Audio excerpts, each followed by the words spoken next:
नमस्कार, आप देख रहे हैं हमारा विशेष कार्यक्रम प्रगति एट 50, विकास के विजन को गति। प्रधानमंत्री नरेंद्र मोदी के नेतृत्व में बीते 11 वर्षों में तेज निर्णय, मजबूत समन्वय और जमीनी स्तर पर विकास की नई इबारत देखने को मिली है, जिसमें प्रगति यानी proactive governance and timely implementation पहल एक मजबूत स्तंभ के रूप में नजर आई। प्रगति शिकायत निवारण कार्यक्रम कार्यान्वयन और परियोजना निगरानी का सशक्त मंच। प्रधानमंत्री नरेंद्र मोदी ने इस पहल को 2015 में लॉन्च किया। बीते एक दशक में यह एक ऐसा मंच बनकर उभरा जिसने अटकी परियोजनाओं को गति दी, नौकरशाही जड़ता को तोड़ा और सुशासन को मजबूत किया। केंद्र और राज्यों को साझा मंच पर लाने वाली यह पहल सहकारी संघवाद का भी बेहतरीन उदाहरण बनी है।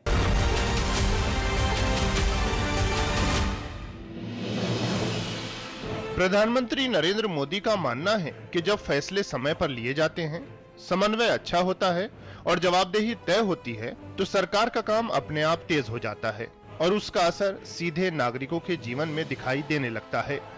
2014 से पहले गुजरात का मुख्यमंत्री रहते हुए उन्होंने स्वागत प्लेटफॉर्म की शुरुआत की थी। उद्देश्य था अनुशासन, पारदर्शिता और तय समय में जन शिकायतों को समझना और उनका समाधान करना।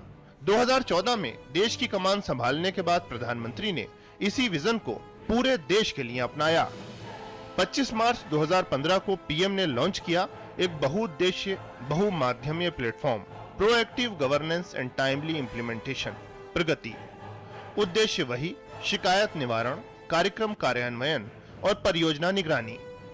प्रधानमंत्री केंद्रीय मंत्रालयों और राज्यों को साझा मंच पर लाने वाली इस पहल ने दिखा दिया कि डिजिटल शासन किस तरह नीतिगत इरादों को वास्तविक और स्पष्ट प्रगति में बदल सकता है। प्रगति एक ऐसा कदम है जिसने भारत में प्रमुख अवसंरचना परियोजनाओं और महत्वपूर्ण सामाजिक कार्यक्रमों की निगरानी और क्रियान्वयन को नए सिरे से परिभाषित किया है। प्रगति केवल एक समीक्षा मंच नहीं है, बल्कि नौकरशाही जड़ता को तोड़ने, केंद्र और राज्यों के बीच टीम इंडिया की भावना को मजबूत करने और ऐसी कार्य संस्कृति विकसित करने का प्रयास है जहां निर्णय समयबद्ध हो, क्रियान्वयन की जवाबदेही सुनिश्चित हो और नतीजों को तोला जाए। प्रगति के माध्यम से प्रधानमंत्री संबंधित केंद्रीय और राज्य अधिकारियों के साथ पूर्ण जानकारी और जमीनी स्तर की स्थिति के नवीनतम दृश्य संकेतों के आधार पर मुद्दों पर चर्चा करते हैं। भारत में इससे पहले ऐसा कोई प्रयास नहीं किया गया है।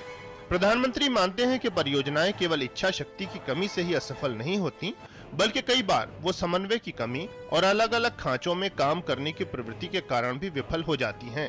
प्रगति ने सभी हितधारकों को एक ही मंच पर लाकर एक साझा लक्ष्य के अनुरूप काम करने में मदद करके इस चुनौती का समाधान किया है। ये सहकारी संघवाद का भी एक प्रभावी मॉडल है, जहां केंद्र और राज्य एक टीम के रूप में कार्य करते हैं और मंत्रालय और विभाग मिलकर समस्याओं का समाधान करते हैं। अपनी शुरुआत से अब तक लगभग 500 भारत सरकार के सचिवों और राज्य के मुख्य सचिवों ने प्रगति बैठकों में भाग लिया है। प्रगति ने 85 लाख करोड़ रुपए से अधिक की परियोजनाओं को तेजी से आगे बढ़ाने में मदद की है। इसने बड़े कल्याणकारी कार्यक्रमों को जमीन पर प्रभावी रूप से लागू करने में सहयोग दिया है। अब तक प्रगति के तहत 377 परियोजनाओं की समीक्षा की गई है।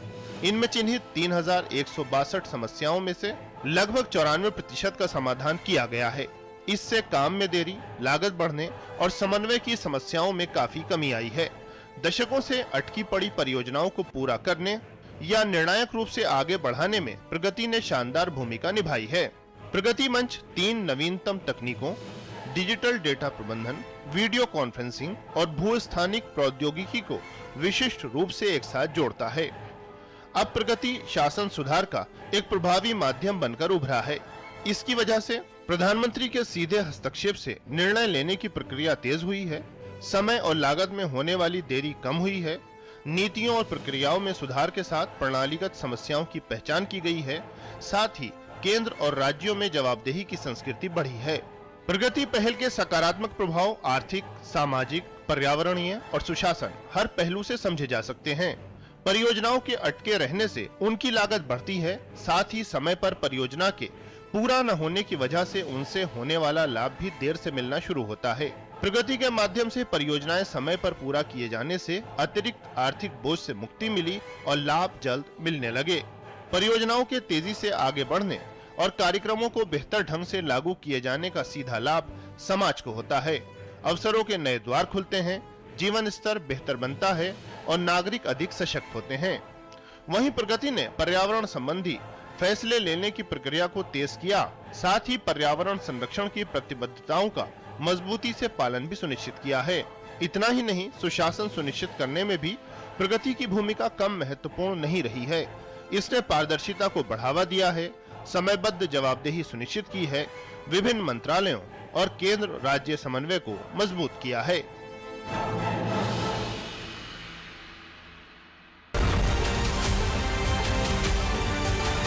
देश के राजनीतिक और प्रशासनिक ढांचे में बीते 11 साल में कई महत्वपूर्ण बदलाव हुए हैं।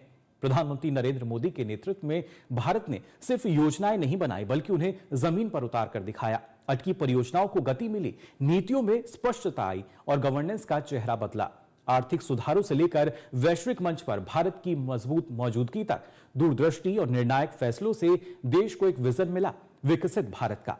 प्रधानमंत्री नरेंद्र मोदी के नेतृत्व में कैसे भारत नई कार्य संस्कृति और नए आत्मविश्वास के साथ आगे बढ़ा, आइए देखते हैं।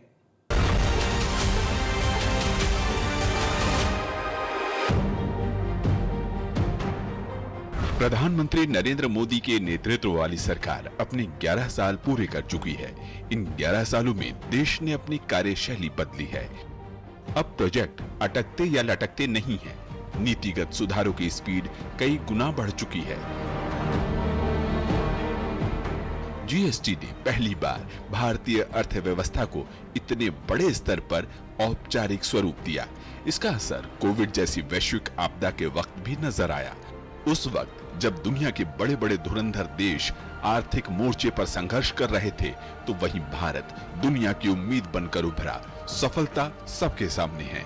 भारत अब दुनिया का 5वां बड़ा मैन्युफैक्चरर देश है और 4थी बड़ी वैश्विक अर्थव्यवस्था। पहला प्रेजेंटेशन हुआ उसके सेक्रेटरीज का, उसमें माननीय प्रधानमंत्री जी ने कहा ये सब रूल्स रेगुलेशन प्रोसीजर्स ये सब आप लोगों ने जो बना रखे हैं, जिससे कि भारत 145वीं रैंक पे, इनको हटाइए और जो लॉज रिक्वायर्ड नहीं उनको हटाइए। तो हुआ क्या कि 80 रैंक भारत ने जंप किया 2 साल के अंदर ईज ऑफ डूइंग बिजनेस में, और ये रिकॉर्ड था। किसी और देश ने इतना नहीं जंप किया और प्राइम मिनिस्टर ने खुद पर्सनली इसको रेगुलरली कॉन्स्टेंटली मॉनिटर किया। भारतीय स्टार्टअप, भारत की तकनीक, रिसर्च और नवोन्मेष की ओर बढ़ता हुआ भारत अब दुनिया के लिए समाधान खोज रहा है। पर्यावरण और धरती का संरक्षण करने में भारत दुनिया को राह दिखा रहा है। तेजी से उभरती हुई वैश्विक महाशक्ति के रूप में भारत ग्लोबल साउथ देशों की अगुवाई कर रहा है।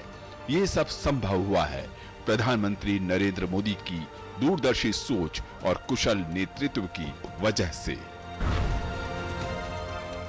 प्रधानमंत्री नरेंद्र मोदी के नेतृत्व को खास बनाती है जन शिकायतों को ज्यादा से ज्यादा सुनने और उनका निवारण करने वाले तंत्र को विकसित करने की पहल।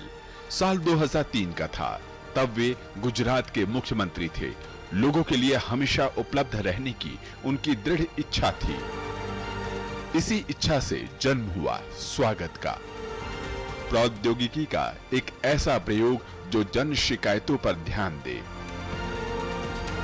लोकतांत्रिक व्यवस्थाओं में आम नागरिकों के विचारों का स्वागत हो। ये थी गवर्नेंस की पहुंच को अंतिम व्यक्ति तक पहुंचाने की शुरुआत।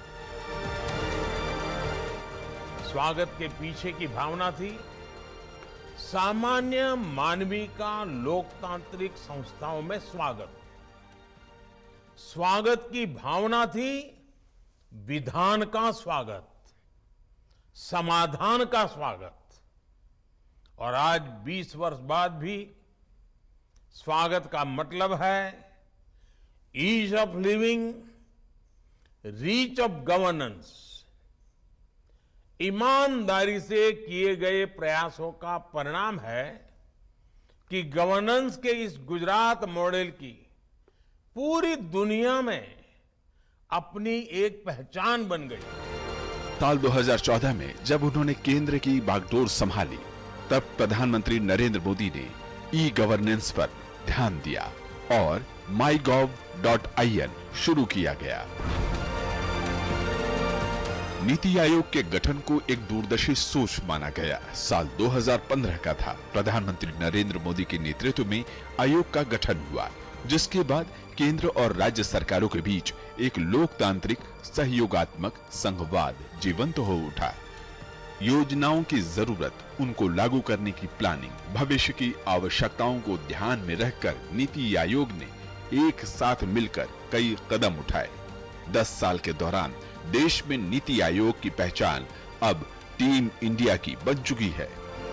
नीति आयोग का काम है फॉरवर्ड थिंकिंग करना, और ये इंस्टीट्यूशन पहले कोई नहीं था जो फॉरवर्ड थिंकिंग करता था। और वो फॉरवर्ड थिंकिंग मल्टी डिसिप्लिनरी होती है, और वो फॉरवर्ड थिंकिंग जो है सबके साथ मिलके होती है। तो ये नीति आयोग ने किया कई क्षेत्रों में, और कई क्षेत्रों में बदलाव आया इसकी वजह से, क्योंकि ये प्रोग्रेसिव, डायनेमिक और मल्टी डायमेंशनल थिंकिंग हुई और रियल टाइम एक्शन हुआ उसके बेसिस पे। आप ओवरऑल उनकी फिलॉसफी, जो कार्य पद्धति थी, उसको देखें। अभी भी आप उस कार्य पद्धति की कंटिन्यूटी देख रहे हैं उनके कार्यकाल में। तो वह सुनिश्चित कर सका कि इस प्रकार जो लाभ मिलने थे योजनाओं का, वह विकेंद्रीकरण होकर के पहुंच जाए। समन्वय और निगरानी की एक और नायाब पहल प्रधानमंत्री नरेंद्र मोदी द्वारा शुरू की गई। ये थी प्रगति की बैठकें, जिसमें सभी मंत्रालयों के सचिव, राज्यों के मुख्य सचिव और संबंधित अधिकारी शामिल होते हैं। प्रधानमंत्री मोदी खुद योजनाओं और विकास कार्यों की समीक्षा करते हैं। इस तरह की अब तक 50 बैठकें हो चुकी हैं। इस पहल से किसी भी प्रोजेक्ट से संबंधित विभिन्न मंत्रालयों, विभागों और सरकारों के बीच सहयोग और समन्वय स्थापित करने की स्पीड बढ़ चुकी है, साथ ही जवाबदेही भी। रेल, हाईवेज, पोर्ट, ये अलग अलग अपनी प्लान करते हैं, और कई बार क्या होता है कि रिसोर्सेज के कारण हम वेस्ट करते हैं, और कई बार ये भी होता है कि एंड टू एंड कनेक्टिविटी स्थापित नहीं हो पाती है। तो इसके पीछे सोच इनकी ये थी कि सारे विभाग कोऑर्डिनेटेड ढंग से कार्य करें, और टेक्नोलॉजी का और अलग अलग लेयर्स हैं उसका उपयोग करते हुए, जैसे रूट की प्लानिंग है वो ऑप्टिमाइज की जाए, लैंड एक्विजिशन की आवश्यकता को मिनिमाइज करें, फॉरेस्ट को अगर डाइवर्ट करना है उसकी आवश्यकता को हम मिनिमाइज करें, रिसोर्सेज को हम ऑप्टिमम ढंग से यूज कर सकें।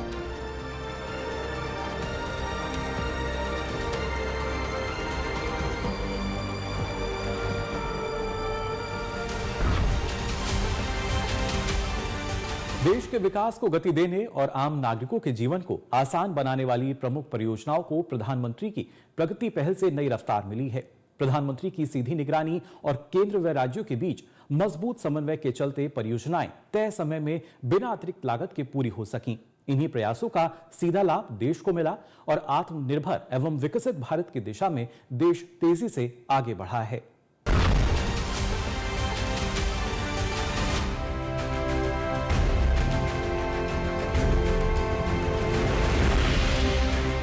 देश के विकास और आम आदमी का जीवन आसान बनाने से जुड़ी प्रमुख परियोजनाओं को प्रधानमंत्री की प्रगति पहल से एक नई रफ्तार मिली।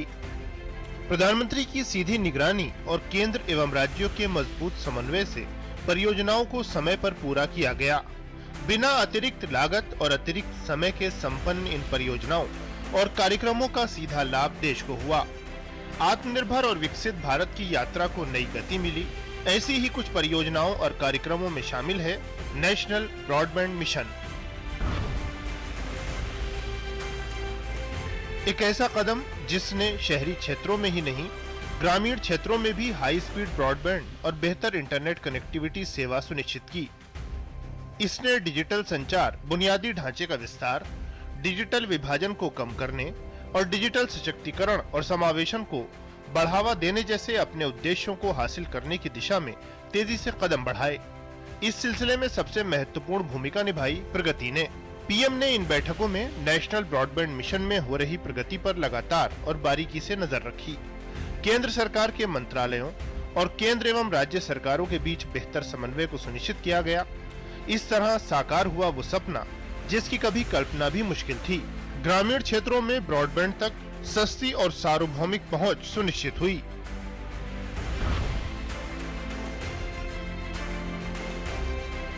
प्रगति की मदद से तेजी से आगे बढ़ने वाली एक और पहल है मिशन अमृत सरोवर। इसका उद्देश्य रहा प्रत्येक जिले में 75 जल स्रोतों का निर्माण और पुनरुद्धार। प्रगति के माध्यम से सतत निगरानी ने इसको बेहतर ढंग से लागू किए जाने की राह तैयार की। यही वजह है कि मिशन अमृत सरोवर आज ग्रामीण विकास, पर्यावरण संरक्षण और सामुदायिक सशक्तिकरण को एक साथ लाने वाला एक देशव्यापी आंदोलन बन गया है। इससे जल से जुड़ी चुनौतियों का हल तो हुआ ही, इसे दीर्घकालिक पर्यावरणीय स्थिरता और सामुदायिक कल्याण की दिशा में भी महत्वपूर्ण प्रयास माना जाता है।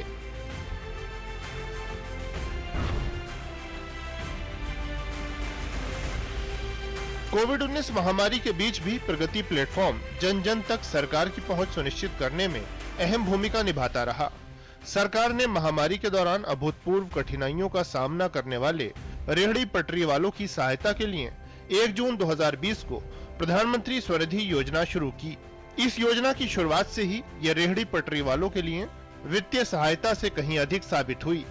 योजना को प्रभावी ढंग से लागू किए जाने में प्रगति का मंच निर्णायक साबित हुआ। योजना से रेहड़ी पटरी वालों की उद्यमिता, वित्तीय साक्षरता और डिजिटल कौशल को भी बढ़ावा मिला।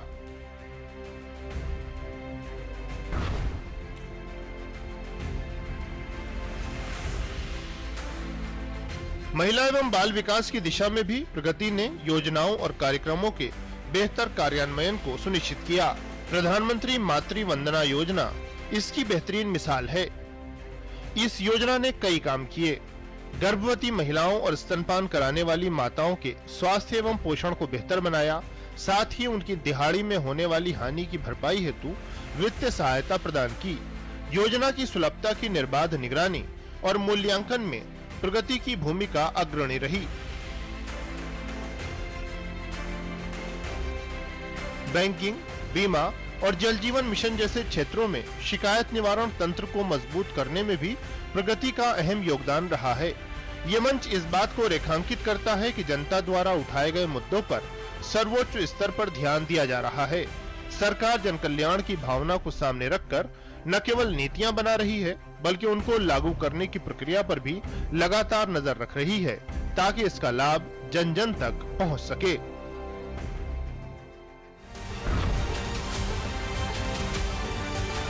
प्रधानमंत्री नरेंद्र मोदी के नेतृत्व में बीते 11 साल में स्पष्ट नीतियां, गुड गवर्नेंस और योजनाओं को अंतिम व्यक्ति तक पहुंचाने की प्रतिबद्धता को सार्थक करते हुए कई बड़े प्रोजेक्ट पूरे किए गए हैं। वो प्रोजेक्ट जो सालों तक फाइलों में उलझे रहते थे, वही आज समय पर पूरे हो रहे हैं। असम का बोगीबिल ब्रिज हो या जम्मू श्रीनगर बारामूला रेल लिंक, उफान भरती नदियां हो या फिर पहाड़ों की गहरी खाई, विकास की राह ने हर चुनौती को पार किया है। कैसे राष्ट्र निर्माण के संकल्प ने देश को अभूतपूर्व प्रगति पथ पर आगे बढ़ाया, आइए जानते हैं।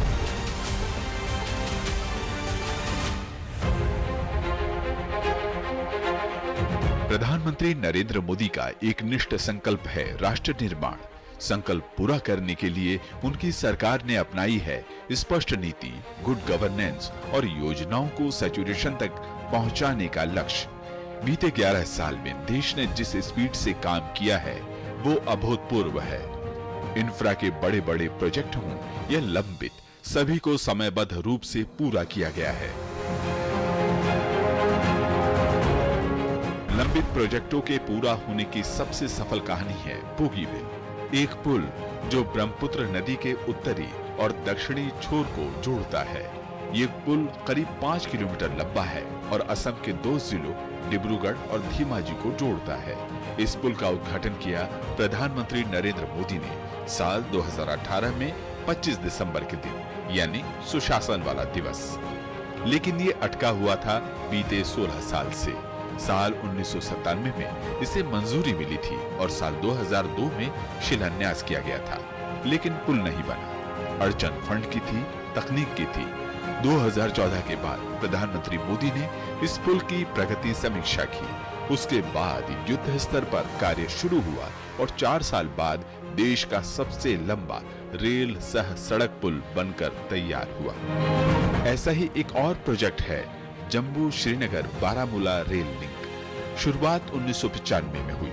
कुल 272 किलोमीटर लंबाई वाली यह परियोजना भी समन्वय की कमी, भू अधिग्रहण और सुरक्षा संबंधी चुनौतियों, तकनीक और पर्यावरण संबंधी मंजूरी नहीं मिलने की वजह से 25 साल तक अटकी रही। लेकिन प्रधानमंत्री नरेंद्र मोदी ने प्रगति की बैठकों में इसकी लगातार निगरानी की और कश्मीर घाटी तक रेल पहुंचाने का संकल्प साकार हो उठा। इसी परियोजना का एक हिस्सा है चिनाब पुल, जो अपनी तकनीकी दक्षता और ऊंचाई के लिए वैश्विक पहचान बना चुका है। चिनाब पुल 1315 मीटर लंबा है। इसका आर्च स्पान 467 मीटर है और नदी तल से इसकी ऊंचाई 359 मीटर है। इस परियोजना में अंजी खंड पर भारतीय रेलवे का पहला केबल पुल बना है। भूवैज्ञानिक विविधताओं और असंख्य समस्याओं को प्रधानमंत्री के नेतृत्व में आसान बनाया गया। नवी मुंबई का एयरपोर्ट भी ऐसे ही कई सालों से अटका हुआ था। साल 1997 में इसकी अवधारणा बनी थी। 25 साल तक भूमि अधिग्रहण न होने की वजह से ये अटका रहा। प्रगति में इस प्रोजेक्ट की निगरानी शुरू हुई और एक तय समय सीमा के अंदर प्रोजेक्ट पूरा हुआ और अक्टूबर 2025 में इसका उद्घाटन प्रधानमंत्री नरेंद्र मोदी द्वारा किया गया। भाई और बहनों, हम उन संस्कारों में पले बड़े हैं जहां राष्ट्र नीति ही राजनीति का आधार है। हमारे लिए इंफ्रास्ट्रक्चर पर लगने वाला एक एक पैसा देशवासियों की सुविधा और सामर्थ्य को बढ़ाने का माध्यम है। लेकिन दूसरी तरफ देश में एक ऐसी राजनीतिक धारा भी रही है जो जनता की सुविधा नहीं, सत्ता की सुविधा को ऊपर रखती है। ये वो लोग हैं जो विकास के काम में रुकावट डालते हैं, घोटाले घपले करके विकास के जुड़े प्रोजेक्ट्स को पटरी से उतार देते हैं। दशकों तक देश ने ऐसे नुकसान को देखा। भिलाई स्टील प्लांट का विस्तारीकरण व आधुनिकीकरण हो या फिर मध्य प्रदेश के गदवारा थर्मल पावर प्लांट की बात, ये दोनों ऐसे प्रोजेक्ट थे जो साल 2007 और 8 से अटके हुए थे। स्टील उत्पादन और ऊर्जा जरूरतों को पूरा करने वाले ये दोनों प्लांट भी प्रधानमंत्री नरेंद्र मोदी द्वारा की जाने वाली प्रगति बैठकों में होने वाली समीक्षा और निगरानी की वजह से पूरे हुए हैं। प्रगति ने इंफ्रा प्रोजेक्ट के आड़े आने वाली अड़चनों, मंत्रालयों, विभागों और केंद्र व राज्य सरकारों के स्तर पर समन्वय की कमी को दूर किया है और विकसित भारत की ओर देश की गति को और तेज किया है। तो देखा आपने, प्रगति सिर्फ एक मंच नहीं, ये भारत की नई कार्य संस्कृति है जहां जवाबदेही है, समयबद्ध क्रियान्वयन है, बेहतर समन्वय है और विकास के रूप में परिणाम वाकई धरातल पर नजर आता है। और यह कहना कोई अतिशयोक्ति नहीं है कि प्रधानमंत्री नरेंद्र मोदी के नेतृत्व में देश प्रगति के साथ प्रगति पथ पर तेजी से आगे बढ़ रहा है। फिलहाल इस विशेष कार्यक्रम में बस इतना ही। दीजिए अनुमति। नमस्कार।